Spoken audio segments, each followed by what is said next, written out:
welcome back. My name's Alison, the online piano and the online violin tutor. So it's now getting quite close to Christmas and I thought I would make a video on my kind of top Christmas gifts that you can get for the musician, friend or loved one in your family. I did make one of these a few years ago, but it's old and it's out of date now, so I thought I would make another one. And this video is for violin gifts. So these are what I think you can get a violinist as a Christmas present if you're looking to maybe just get them a little something. So perhaps they already play the violin, or perhaps they're already going to get a violin for Christmas, or they've just started a few months ago, whatever. There's a few kind of little bits and bobs that you can get your violin friend that will really help them with their playing. And with their learning and everything. So what I thought I would do today is give you a few ideas of the things that you can get that I think would be useful, things that actually I personally have as well. And also I was going to give you a cheaper option and I don't really want to say a more expensive, but aside from the cheaper option that I will give you for those of you that don't have like a massive never-ending budget, I wanted to give you the option that might be classed as a little bit more expensive, but an option that I would buy for myself if it were me. As usual, all the links to everything for UK and US will be clearly stated directly underneath this. So if you see anything you fancy, there'll be links directly underneath this video so you can head over to them there. Okay, so in no particular order, you can get your violinist friend, which is probably actually the most important gift if they don't already have one, is a violin stand. It's so important to have a violin stand. Some of my students in the past, when I've kind of said to them, what are you using to put your music on? And they've said, oh, they're just leaning it on a worktop, or I don't know, they're practicing it on the floor. That is absolutely crazy. So the first thing you probably need to get is a violin stand. There's two options with violin stands. You can kind of get one of these, which will be on the screen next to me. They're kind of they're your fold away stands. They're fine. They can be a little bit kind of rickety depending on how much music you've got on the stand, but they're absolutely fine. The other option is one of these, the black ones, the orchestral stands. I have both of these. The fold away one I have in silver, that has my music on down here at the moment. I use that every day in my room. When I go and perform at weddings, I fold it up, put it in my bag, and I take that with me. When I'm playing more with my electric violin or I'm playing outside, I will use the black orchestral stand simply because it is a lot bigger. I can put an extendable kind of music stand or an extendable thing on it so that I can have more pieces of music on the stand, and it's generally just a little bit more sturdy for me, but it's a lot harder to tuck away because obviously you can't fold away the big music stand. So you've got those two options there, and the links for those for UK buyers and you guys in the US will be linked directly underneath as well. Okay, number two, violin strings. So at the moment your friend or whoever it is, your loved one that you're buying for is more than likely playing with just the factory strings, which are fine, but they're a bit rubbish, and I would always advise you kind of ditch the factory strings and get something better. So especially if you've got a Cecilio violin, I've reviewed a lot of those violins. The factory strings, they do a job, they work, but if it were me, I would just toss these strings away and get something better. Now, the two options that you can get, you might think that these strings are not that cheap, but you get what you pay for with strings, you really do. So the two kind of cheaper options with strings I suggest are dominant strings or parastro tonicas, either or. I think in both the US and the UK, the parastro tonicas are a little bit cheaper.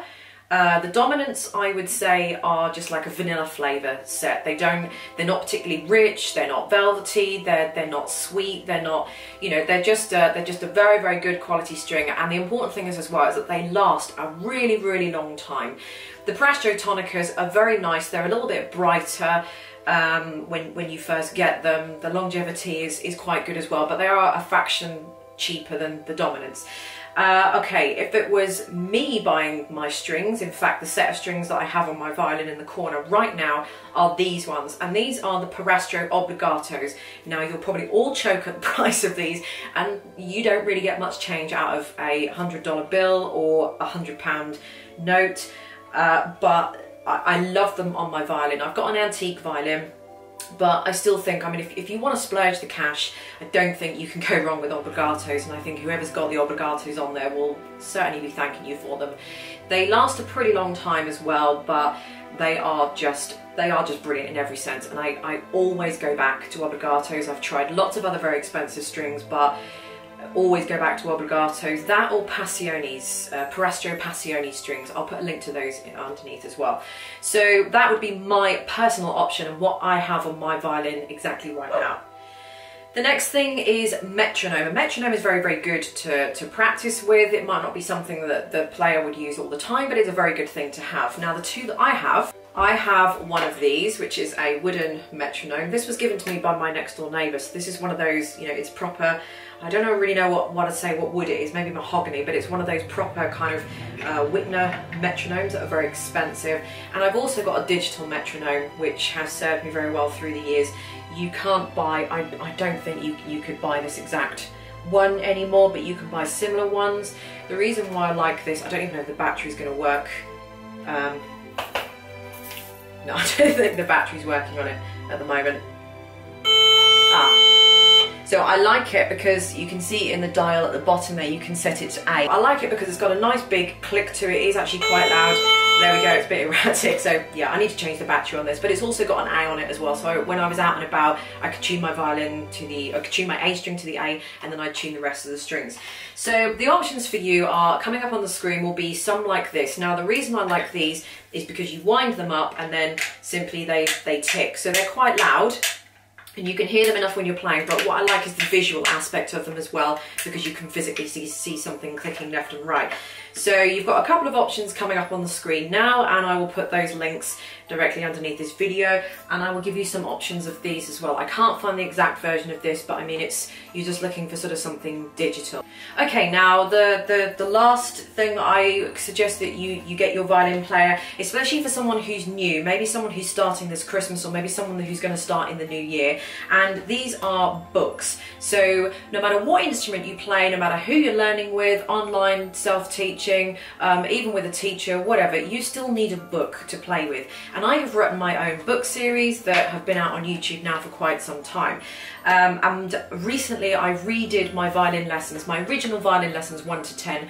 I originally did them about 6 years ago, so they are so old and rubbish. I had very, very poor camera equipment.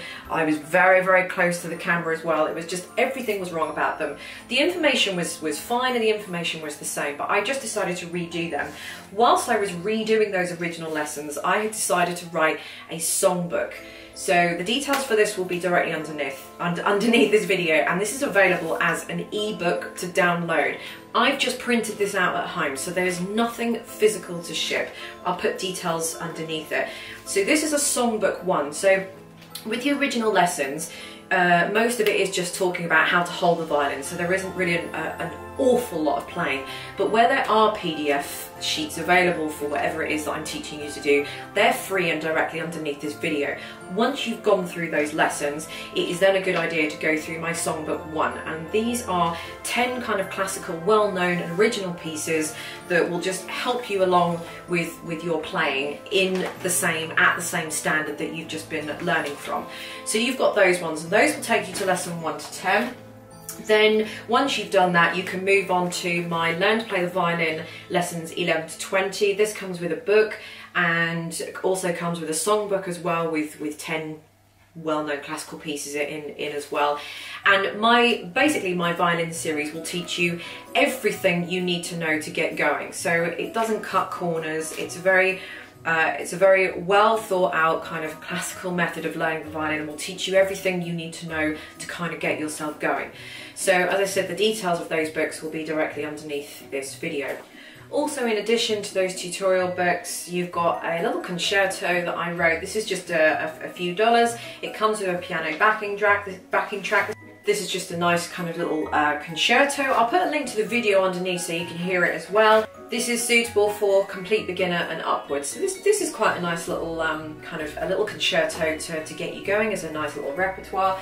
And also as well, because it is the season, you've got my traditional holiday and Christmas book 1 for violin. Now this comes with 10 well-known pieces, so you've got things like Jingle Bells, Deck the Halls, In the Bleak Midwinter, Silent Night, Oh Holy Night, The First Noel, We Wish You a Merry Christmas, Joys of the World, Auld Lang Syne. All the details can be found of that on my shop. Again, all of my books are downloadable, they're ebooks, so there is nothing physical to ship. I've literally just printed this out at home from my home printer and just you know, spiral bound it together. So it's up to you if you want to just kind of give that gift as a sort of a PDF to a friend, or it would be really nice to print it out. I know in the US it's very easy to go to your local stationers or your local printers to have them print it out and nicely bind it for you. I don't think that costs, from what I hear, I don't think that that costs very much money at all. But once they've done that professionally for you, these books will look really, really nice. This also comes with backings tracks as well, bespoke backing tracks that I've made for each and every one of these. Samples can be heard on my website, so again, links will be directly under. So that's pretty much it for my gift guide. There are one or two little other extra bits that you can get, and I will put more details of those directly underneath, but you can get some rosin, for example. You've got Hide or Shine rosin, which is perhaps just a cheaper version, or you've got Saratory rosin here, which is a French rosin. I love French rosin. Again, I'll put details of similar things that I can find directly underneath this video. You've got violin tuners as well. This is the D'Addario micro violin tuner, or whatever it's called. Again, I'll put a link underneath this video. So I like this one because this is my personal one. I use it sometimes out and about. The reason why I like this one is because it sits on the body of the violin. It doesn't clamp onto the pegs. I cannot stand the tuners that clamp onto the pegs because they are not realistic. Because they're so far away from the violin, they're picking up, imagine, it picks up vibrations. So imagine if you drop a stone in water, the ripples are going to be most intense just at the point where you've dropped the stone, and then the ripples suddenly get wider and kind of less frequent the further out they're going. So the further away from the violin you're getting, and onto the peg as well, you're not getting pure vibrations. This sits on the body of the violin, and you can pretty much have it wherever you like. I just put it on the sort of the top left corner, just by the left hand side of my hand. I put it on there, and just so that I can easily see it. You can also twist the little head around as well. But as far as tuners go, I know this is a little bit more pricey than the other ones, but this is so accurate, and it's specific for the violin. It's not one of these guitar tuners as well. It is specific for the violin. So this is pretty much the only one I would feel comfortable recommending, and I absolutely love it. The final thing that I think you can get is probably a violin stand as well, which is this one. I'll put a picture up coming up here. But this is great because it's just somewhere to put your violin stand, to put your violin when you're not playing it, and I just sit it in the corner, and then I just put like a yellow duster or something over the top of it, just so it, you know, it's not open to the elements. So there we go. Thank you for watching, and I hope you have enjoyed this little Christmas gift guide. All the links again will be directly underneath this video, so you can head over there and have a look. I wish you all a Merry Christmas and a Happy New Year, Happy Holidays for you guys in the US, and I will see you in my next video. Bye.